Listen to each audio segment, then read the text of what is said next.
Αν έχετε βαρεθεί να ακούτε από τους γκουρού για το πώς να αλλάξετε, πρέπει να σας πω ότι χάνετε το χρόνο σας. Είναι σχεδόν αδύνατο να αλλάξουμε. Αυτό ακούγεται πεσημιστικό από έναν γιατρό που ασχολείται με την ιατρική του τρόπου ζωής, δηλαδή τη διατροφή, την άσκηση, τη διακοπή καπνίσματος και όλα αυτά τα χρήσιμα και απαραίτητα που πρέπει να κάνουμε για να είμαστε υγιείς και να μην επιβαρύνουμε τους γύρω μας με τις αρρώστιές μας, αλλά η πραγματικότητα είναι ότι είναι σχεδόν αδύνατον να αλλάξουμε. Το μόνο που κάνουμε προσπαθώντας να αλλάξουμε τον εαυτό μας είναι να ερχόμαστε συνέχεια σε απογοητεύσεις και να μειώνεται ακόμα περισσότερο η αυτοπεποίθησή μας. Είμαι σίγουρος ότι σας έχει συμβεί δεκάδες, μπορεί και εκατοντάδες φορές. Ξεκινάτε μια δίαιτα και συνήθως την ίδια μέρα ή μερικές μέρες ή ακόμα και μερικές εβδομάδες μετά την έχετε σταματήσει. Το μόνο που σας γλιτώνει από την απελπισία είναι το γεγονός ότι γνωρίζετε σχεδόν όλους γύρω σας να έχουν προσπαθήσει να αλλάξουν και να μην τα καταφέρουν επίσης. Άλλος δυσκολεύεται να κόψει το κάπνισμα, άλλος δυσκολεύεται να κάνει κάποια μορφή δραστηριότητας ή άσκησης συστηματικά, άλλος που ξεκίνησε κάτι και μετά από λίγο το παράτησε όπως όλοι μας.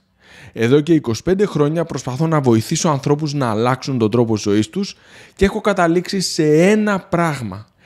Είναι αδύνατον ή σχεδόν αδύνατον να αλλάξουμε. Το μόνο που μπορούμε να κάνουμε είναι να αλλάξουμε το περιβάλλον μας. Το να αλλάξουμε το περιβάλλον μας είναι τελείως διαφορετικό από το να αλλάξουμε τον εαυτό μας. Ξεκινάμε αρχικά με την παραδοχή ότι είναι αδύνατον να αλλάξουμε και το μόνο που μπορούμε να κάνουμε είναι να βοηθήσουμε την υγεία μας είναι να αλλάξουμε το περιβάλλον μας. Αυτό είναι ένα μεγάλο κομμάτι στο πρόγραμμα γνωστικής συμπεριφορικής θεραπείας που εφαρμόζω στο ιατρείο μου για άτομα που έχουν συνειδητοποιήσει ότι δεν μπορούν να αλλάξουν. Είναι για αυτόν και αυτήν που μου λένε «Γιατρέ, ξέρω τι πρέπει να κάνω, αλλά δεν μπορώ να το εφαρμόσω».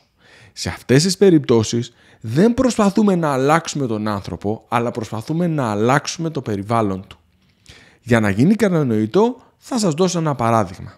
Ας πούμε ότι η Μαρία δυσκολεύεται να χάσει βάρος και ένας από τους λόγους που συμβαίνει αυτό είναι γιατί παρασύρεται και τρώει τα κουλουράκια στο meeting room, στο γραφείο που δουλεύει. Η Μαρία ξέρει ότι δεν πρέπει να τρώει τα κουλουράκια και ξέρει ότι κάθε κουλουράκι έχει 60 με 100 θερμίδες, άρα τρώγοντας μόλις 3, χάνει το μεγαλύτερο μέρος του αρνητικού θερμιδικού ισοζυγίου που προσπαθούμε να επιτύχουμε εκείνη την ημέρα που είναι 500 θερμίδες.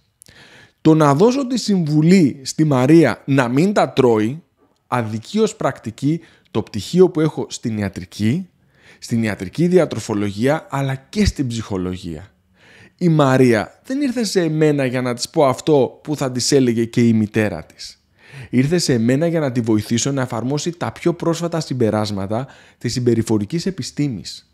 Μαζί θα ψάξουμε να βρούμε γιατί η Μαρία τρώει τα κουλουράκια στο meeting room. Είναι το πρόβλημα η ανία, η βαρεμάρα που την οδηγεί να τα φάει? Είναι το άγχος? Από πού πηγάζει αυτή η αυτόματη και ανεξέλεκτη συμπεριφορά? Θα ψάξουμε να βρούμε το πραγματικό αίτιο. Όταν βρούμε το πραγματικό αίτιο που συμβαίνει αυτό, θα ψάξουμε πιθανές λύσεις για να το αντιμετωπίσουμε. Αν το αίτιο είναι η βαρεμάρα, θα συζητήσουμε ως πιθανές λύσεις την πιθανότητα να εισέρχεται στο meeting room λίγο πριν την έναρξη του meeting και όχι νωρίτερα, έτσι ώστε να μειώσουμε το χρόνο της βαρεμάρας μέσα στο meeting room.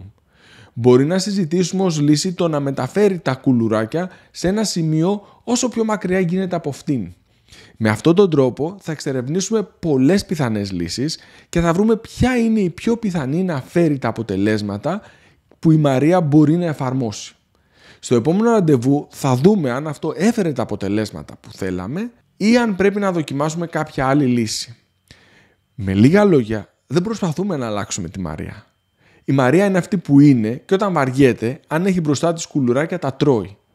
Δεν θα τη ζητήσω να σφίξει τα δόντια και να μην τα φάει. Θα τη ζητήσω να αλλάξει το περιβάλλον ώστε να μην έρθει αντιμέτωπη με αυτό το ανθρώπινο χαρακτηριστικό που μοιραζόμαστε οι περισσότεροι. Αυτό που όταν βαριόμαστε τρώμε. Κανείς δεν θα προσβάλλει τη Μαρία επειδή είναι σαν όλους μας. Αυτό είναι ένα από τα δεκάδες εργαλεία που χρησιμοποιούμε στη γνωστική συμπεριφορική θεραπεία για να βοηθήσουμε τα άτομα που ξέρουν τι πρέπει να φάνε για να χάσουν βάρος, αλλά δεν ξέρουν το σωστό τρόπο να το εφαρμόσουν.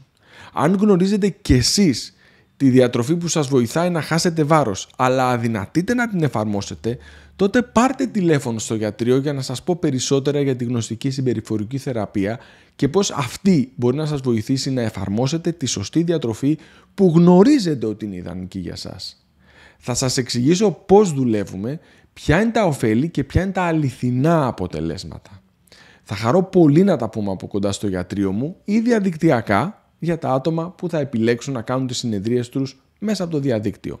Αν σας ενδιαφέρει, καλέστε στο 210 26 28 639 για να σας πω περισσότερες λεπτομέρειες.